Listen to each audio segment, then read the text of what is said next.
Ferns are older than dinosaurs.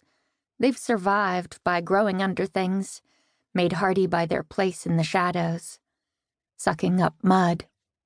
Fern. Barely even a plant. Ferns don't make seeds, don't flower. They propagate with spores knocked off their fronds by passing creatures or strong winds. They sit there, forest deep, waiting to be touched. Papa said Daddy could have any house he wanted, so he picked an old abandoned church at the end of a gravel road in the middle of the forest, on an island. Papa says it's a money pit. Daddy says it's a work in progress. Papa says it was Daddy's revenge for making them move for his career. Papa says Daddy likes to make things hard for no reason. Daddy says it builds character. Papa says I probably have brain damage from all the sawdust and paint fumes I inhaled as a baby. Daddy sometimes calls the house his other child. Their bickering soothes me. That they argue about such little things reminds me we have nothing big to worry about. We're the opposite of dysfunctional. We're real, live unicorns. Commodore Island is 9 miles long and 5 miles wide.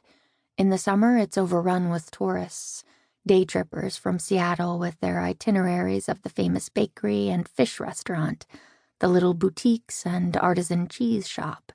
All the old buildings preserved like a retro small-town time capsule of family-owned businesses. You can barely see the tiny A Corp logo on their signs. Sometimes the tourists rent kayaks.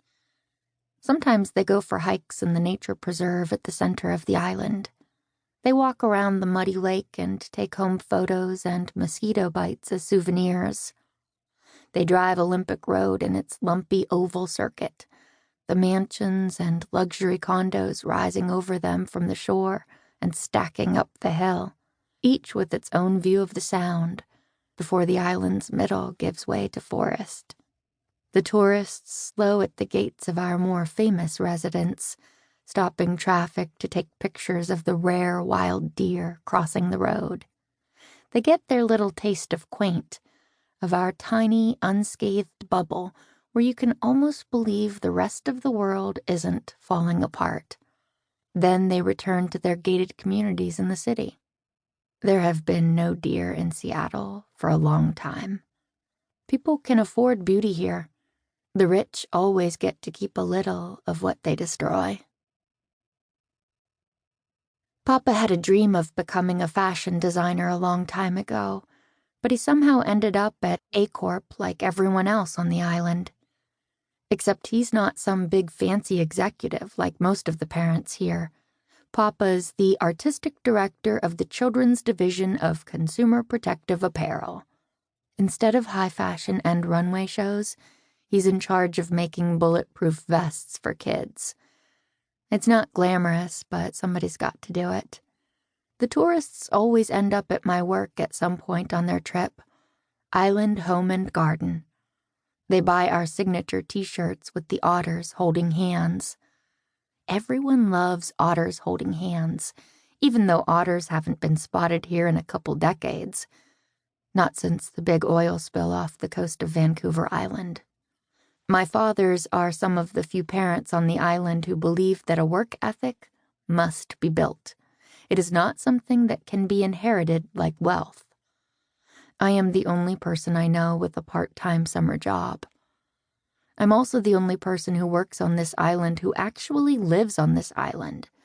Everyone who lives here either works for A Corp headquarters in Seattle or doesn't work.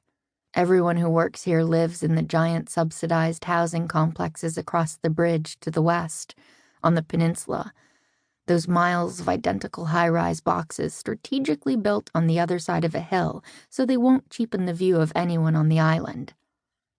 Buses full of workers arrive around the clock for shifts at the shops and restaurants, the grocery store, and the couple of car charging stations, to work on gardens and remodels of houses, in and out, back and forth, like the tide.